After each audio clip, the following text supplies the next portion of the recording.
SVG graphics are just code, so we don't necessarily need a graphics editor like Illustrator or Sketch or Inkscape, one of those, to create our SVG graphics. We can just actually write the code for it. So inside my images folder here, I'm going to make a new graphic. Let's just call it mysvg.svg. So I'm just creating a brand new text file, that's all, and I'm putting it into my images folder. Here you can see it's blank, and I'm going to want to see it on my page, so let's put an image tag here, images/mysvg, like that. So now I should be able to see that SVG if there's anything in it. So SVG graphics are just code, so we can just go in here and type our SVG graphic. We're starting with the open and close SVG tags that look like this, and you'll see that the code looks very similar to HTML, but it's actually XML.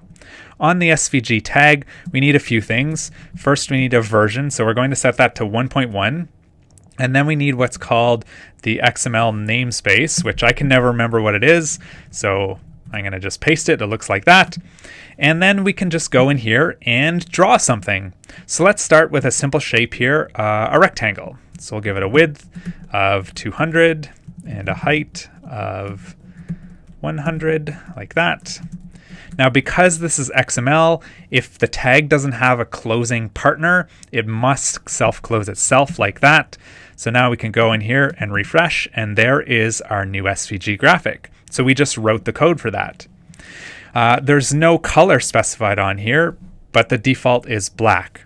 So maybe we want to make this rounded corners. We could do rx equals 4 and ry equals 4, like that. We'll go refresh, and you can see we now have little rounded corners on our rectangle. Let's do another one here. Let's do a circle. So a circle is a little bit more complicated. The first thing is the center x coordinate, like that. So let's set it at maybe, I don't know, 175. And then we set the center y coordinate at 75, I guess. And then we need to choose the radius. Let's make it 75, like that. And we'll close it and refresh, and there you go. There is a circle. Now, if I want these to be different colors, well, SVG supports CSS. So at the top, we'll just put a style tag like this, and it works practically exactly the same as we're used to. So we could target the rect here and give it a color, but in SVG, that's called a fill. So let's go with FF or F33. That should be like a red color. And let's target the circle and give it a fill of, I don't know, 3F3. It should be a green color. Go refresh. And there you go. We've created a SVG by just writing the actual code out.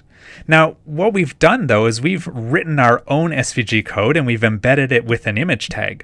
But we can actually just copy this SVG and have it directly in our HTML like that.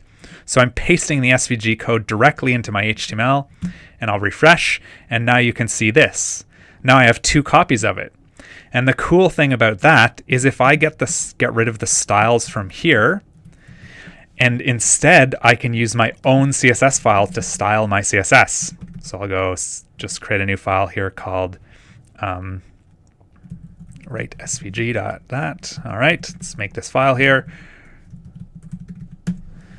So I now have this CSS file, so I can actually target these. I could target circle tag, if I can spell it, and we'll type fill of 33F, like that. Go back to my code and refresh, and you can see, look, I'm now styling that SVG graphic using CSS in my own CSS file.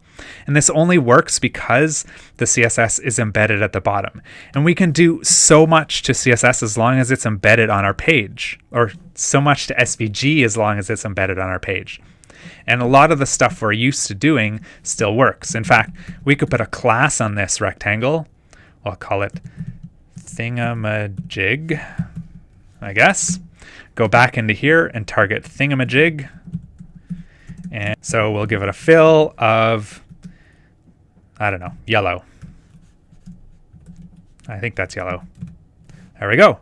So we're creating these SVG graphics because they're just code, and by embedding them in our HTML, we can apply any CSS that we're really used to using, like animations and transitions and all that sort of stuff. If you want me to continue this series, please tell me and I'll make another video soon. And finally, don't forget to give me a thumbs up and subscribe if you enjoyed the video. And if you're feeling even more special, you can press that notification button, the little bell, and that will allow you to be notified on your phone when I release a new video, which should be soon, I hope. And leave me a comment and tell me how much you love me. See you in the next video. Cheers.